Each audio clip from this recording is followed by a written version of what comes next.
Welcome to the interview. I'm Dan Hollander, and today our guest is Lieutenant Chris Dye of the Tennessee Highway Patrol. Chris, good to see you again. Yeah, good morning. Thank you for inviting us back. I know things have changed quite a bit since we talked the last time, and that's some of the things we're going to talk about.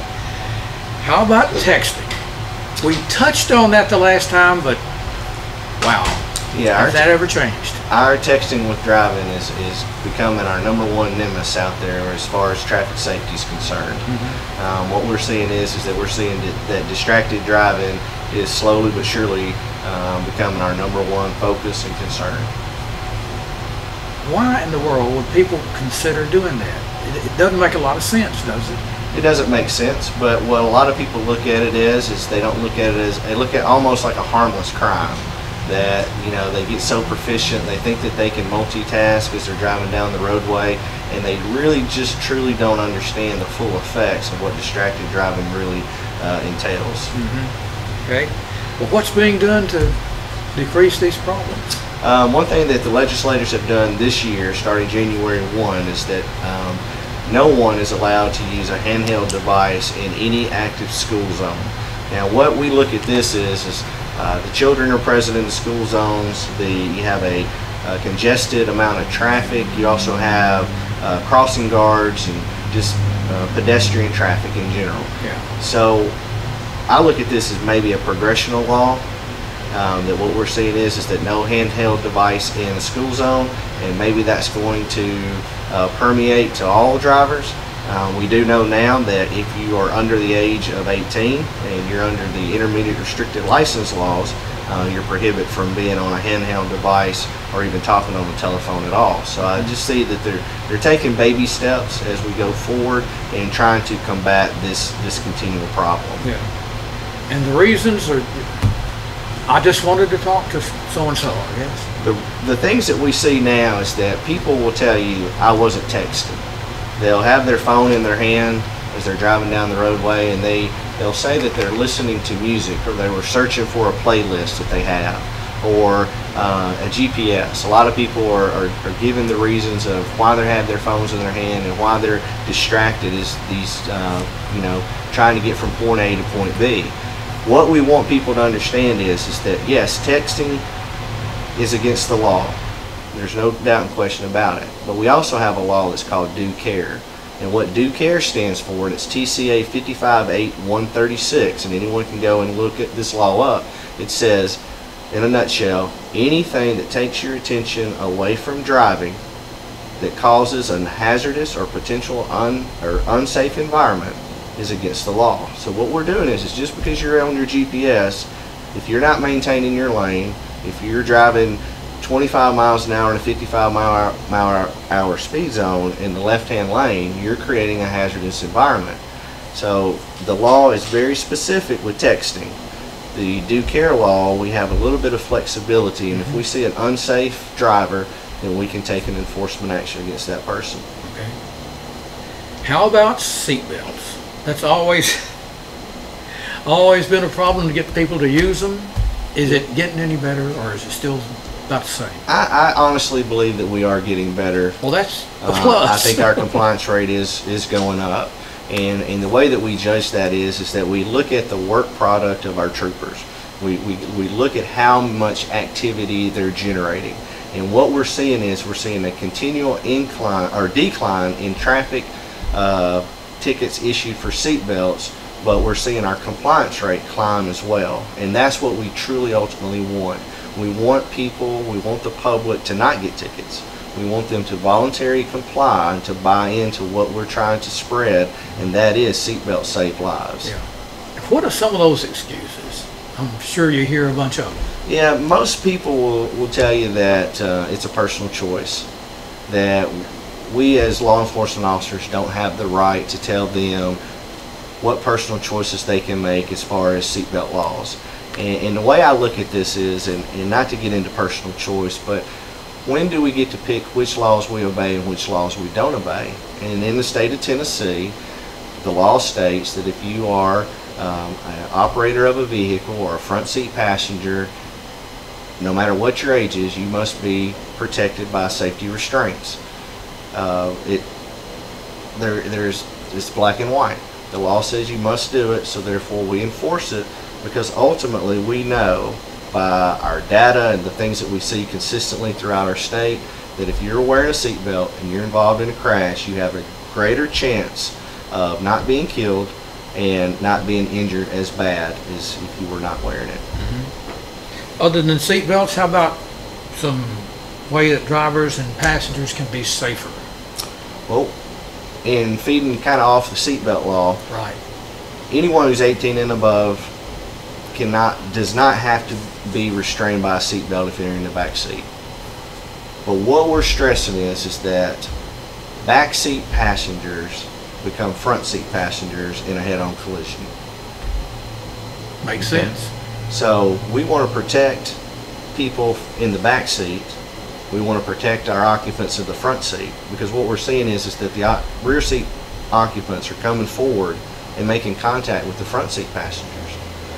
We want to reduce our distractions inside the vehicle. You know, with today's vehicles and all the features that you can get from our manufacturers, there's a lot of things to become distracted in. But what we have to remember is that driver's primary and only function is to get that vehicle from point A to point B safely. And so we want to reduce distractions inside the passenger compartment of that vehicle. You know, no one likes a backseat driver, but if you see a hazard on the roadway, you might want to relay that information, because maybe the driver's not paying attention, and you bringing that to his attention could avoid, or her attention could avoid, a collision. So we just want kind of a teamwork effort inside when you're traveling. Yeah. How about child restraint devices? Are people using these restraints more? I think that people are using the restraints. I don't think that we are informing our public or educating them to what the child restraint laws are. Here's what the law states today. If you have an infant, and that's 0 to 1 years of age, they must be in a car seat, rear facing. Just that simple. There's no weight, it's just age. It's age based. Once they become 1 year of age, until they become 4, they can be in a forward facing car seat, but it has to be the one that has the harness that buckles in. On their 4th birthday, you can move them to a booster seat. And the booster seat is one that you'll see that looks just like a car seat, but you use the lap and shoulder belt to secure the child into the seat. And then we keep them in that seat until their 9th birthday. Or if they become a height of 4 foot 9 inches tall, then they are allowed to come out of the booster seat early. But we don't see that very often, and that's going to hit around your 3rd grade. 3rd going into your 4th grade is when you're going to see most of your children coming out of booster seats. So if you have a 3rd grader all the way down to an infant, they've got to be in some type of child restraint device. So we just want to educate people to let them understand that's it. We volunteer our services. If your company or your organization is having a safety day, or having any type of career day, or a family appreciation day, whatever the case may be, they can contact the Highway Patrol, and we will come out and we'll check car seats. They can stop by the headquarters here in Lawrenceburg. Someone is here pretty much all the time that can look at car seats to make sure they're installed correctly and answer questions. We just ask that someone call before they come, so we can have somebody here for them. Yeah. And if you find a car seat has been installed incorrectly, do you change that? Well, what we do is that we point out the defects of why it's not in there correctly. We will remove the seat, put the seat back in there, put it in there correctly, and then what I like to do is unbuckle it, hand the seat to the parent, and say, okay, now I want to watch you do it. Because a lot of parents have more than one vehicle, or guardians have more than one vehicle, and they need to know how to transition that seat from one vehicle to the next. To really be a safe driver, what should you check frequently to really avoid a problem on the road? Well, getting away from children. The old saying, look at your road signs. You know, it's amazing of how many people drive and don't pay attention to the signage that the state Department of Transportation puts out, that the county highway departments or your city streets put out on the roadway. And those road signs are there for everyone's safety. Our construction zones across the state still are a potential problem for drivers. They have to understand that, you know, these construction zones are marked. These construction zones have active workers out there, and if there's barrels out there on the side of the road, you're in a construction zone, and it's active all the time. You know, up here at 43 and 166 in Murray County, that 45-mile-per-hour speed zone is not just there for the workers when they're present. That 45-mile-per-hour speed zone is for all time, because we have some nighttime work that takes place, and people don't know what the work schedule is, so we need them to take extra precaution as they're traveling on roadways that are marked construction. School zones is another thing that we see. As school's getting out, children become more excited, more hyper, more active. So when they're operating their vehicles around schools, we need to take extra precaution that we're looking out for those pedestrian traffic. You think there's going to be more officers added to the highway patrol in the future, or pretty well steady where it is? Or? Yeah, we're consistently having 2 cadet classes per year. We've got a class in now that will come out. We've got 3 troopers that are coming to our counties here in the Lawrenceburg district. We have a class that's going to start in the fall of this year. So we look at officers, but we have officers retired. So it's just kind of a continual process of hiring new guys as older people go. The Highway Patrol today has more obligations and duties than just enforcing traffic laws and working regs. We have things, education in Nashville, commercial vehicles. We guard the governor on a daily basis, the Capitol. I mean, we have a lot of duties that are tasked upon the Highway Patrol. So some of our troopers that work the road look at promotional opportunities and change of venues for them as far as their work, and so they're leaving us. So you'll see a constant flow with our workforce. Our Governor Haslam, has been great to us, along with our Commissioner and Colonel have been great as far as giving us the manpower that we need. But just like anything else, you never feel like that you have enough people. Need some more. Need some more. How can drivers make Tennessee roadways safer? And that may sound like a silly question, but they can. They can, yeah. There's not enough traffic enforcement that the Highway Patrol can do that's going to meet our goals and expectations without the public helping us get to where we want to be. And we're doing this for the greater good of Tennessee. We're not doing this just to make the Highway Patrol look good. We don't do this to generate revenue. We do what we do to save lives, because a loss of a life in a preventable vehicle crash is something that we don't accept. And so when you look at across the board of what the Highway Patrol does today, there's 4 major categories that we attack. And when I say attack, we do aggressive enforcement on these because we believe so much about it. We've already talked about distracted driving. That's 1. 2, passenger restraint. If you're traveling in a car, we know that you are safer if you're buckled up the correct way. We look at impaired driving. Impaired driving is always going to be there. That's something that we've been challenged on since people started driving a vehicle. People have to understand that anything that you ingest into your body that alters your state of mind to the slightest degree is a degree of impairment. So a lot of people want to think that you have to be falling down drunk by alcohol to be arrested. People think that you can take prescription medication as prescribed and legally drive a car. But what happens is that people don't understand that prescription medication, when you first start taking it, might affect your body in ways in which you don't realize. And then when they get out there and they operate a motor vehicle and then they're detected by law enforcement, then we have a duty to remove unsafe drivers. If you look at impairment by alcohol, it's the same thing. Everybody knows that you have to be 0.08 to be presumed legally intoxicated. But what if you don't drink on a regular basis? Maybe it's just one time a year. Those couple of beers that you drink are going to affect you. They're going to have an impact on your body that you're not used to it. And so when they get out and drive, they say, no, I'm not drunk, but you are impaired.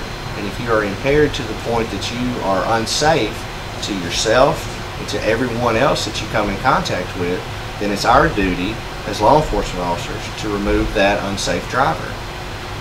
When you have a community like Lawrenceburg, and Lawrenceburg is great, there's no question about it. Lawrence County as a whole is a great community.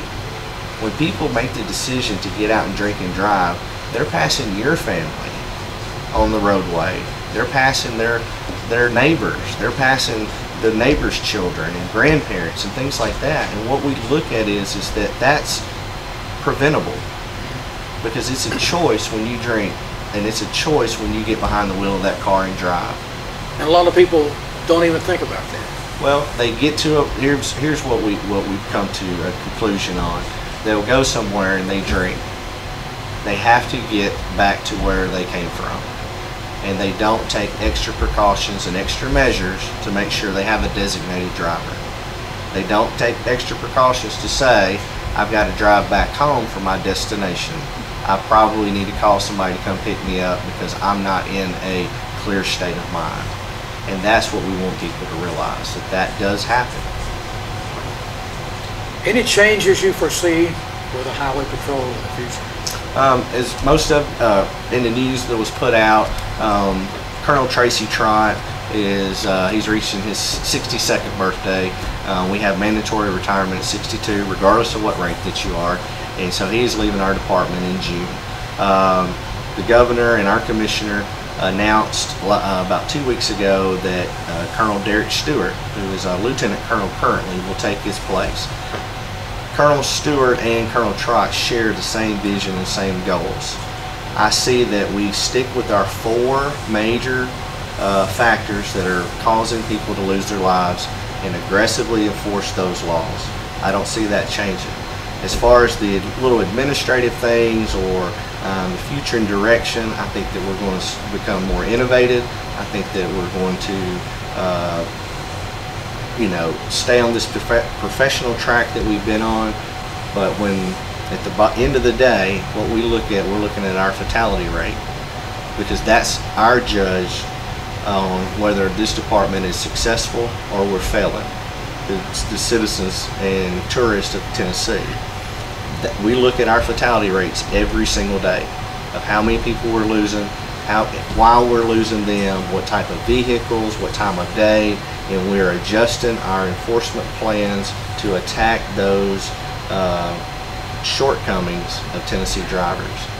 And so the 4 major categories that we're at, I don't see those changing, because they're still the #1 reasons of why people are losing their life. We look at the things like window tint, and we look at the things as bumpers and loud mufflers, and those laws are still important, but they're not as important as the 4 major categories.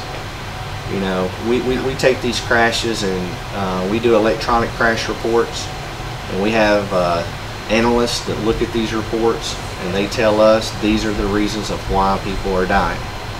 And then our captains, our lieutenants, our sergeants and troopers take that information, develop where we need to go and when, and who we need to enforce these traffic laws on. And hopefully at the end of the day and at the end of the month and end of the year, that we're saving Tennesseans' lives. Hope it keeps that way. Yeah. The other way. Oh, and we're doing great. I mean, not to jinx it, but I mean we're saving. Don't jinx it. No, jinx it. But we're saving lives, and we're saving between 175 and 200 people per year. If you look at our averages over the last 5 years, we are constant and consistently going backwards and staying right where we need to be. And the population's not getting smaller, and your number of drivers is not getting smaller. It's increasing. We have a huge influx of people from out of state that are coming here because Tennessee is the greatest state ever, and we want to safeguard our motorists. Fill us in on a different subject. Sorry. Sure.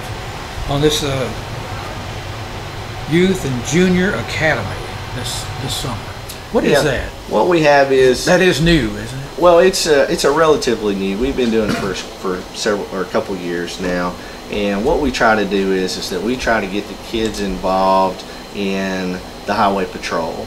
What we're doing this year is from June 25th through the 29th, we will take 5th to 8th graders. And they come in every day, and we just basically educate them on the highway patrol, what we do and why we do it, and hopefully recruit some of those young people that might be something that they set their sights and goals on, that they pursue a criminal justice program, whether it be in high school or higher education. But that's a daily academy. They come there in the morning, they leave there in the afternoon. And then shortly after that, July 8th through the 13th, we have our high school kids. We have our 9th through 12th graders. And we give them a little taste of what it's like to go through the Tennessee Highway Patrol Academy. And they are residents there from Sunday night until graduation day. They don't go home, they stay there throughout. And we clothe them, house and feed them, and and we give them a little bit more insight than we do the 5th and 8th grade, or the 5th through 8th grade. And they have a really good understanding of what it takes to become a highway patrolman and the effects and contributions that they can have on their communities if they were to choose a career path such as this one. Good. Chris, we've covered a lot of ground here. How can people help? Just be aware of what they're doing? Be aware of what you're doing, and as I said earlier, involve the Highway Patrol in safety meetings. Involve the Highway Patrol in civic groups. Our big initiative right now is active shooters and school safety. The Highway Patrol has been tasked with going in and implementing an education program across the state of Tennessee. We have 1,800 schools that we have to do within 30 days. To get this initiative started, Governor Haslam allotted grant money and for schools to go in and do an assessment on their structure, their building, and see exactly where they fall at. So we want to become involved in every facet of Lawrence County. Only thing they have to do is call up here. If they're having, like I said, career days, family days, active shooters in churches. I've been in Wayne County for the last 2 or 3 months. I've done right at 9 churches over there of going in and teaching people how to survive an active shooter, what civilians should do. We know what law enforcement's going to do, but if you're out in a place of public, what steps, what measures can you do to protect yourself and your family? Well, we can facilitate that. We have a lesson plan that was originated from the Department of Homeland Security, and we go out and we educate people on what to do in cases of violent encounters. So contact us. We'll come to you. We don't turn anybody away, and you have to look at what we're trying to accomplish and then meet us halfway. Chris, appreciate the visit. Real informative as usual. Yes, sir. Thank you once again for having us. If people have questions, just call you. Yeah, they can call, email christopher.dye@tn.gov, or they can call the headquarters here and leave a message, and I'll be more than happy to get in touch with them with any educational needs that they have. Good. Appreciate the visit. Yes, sir. Best of luck. Thank you. That's the interview. I'm Dan Hollander, and we thank you for watching.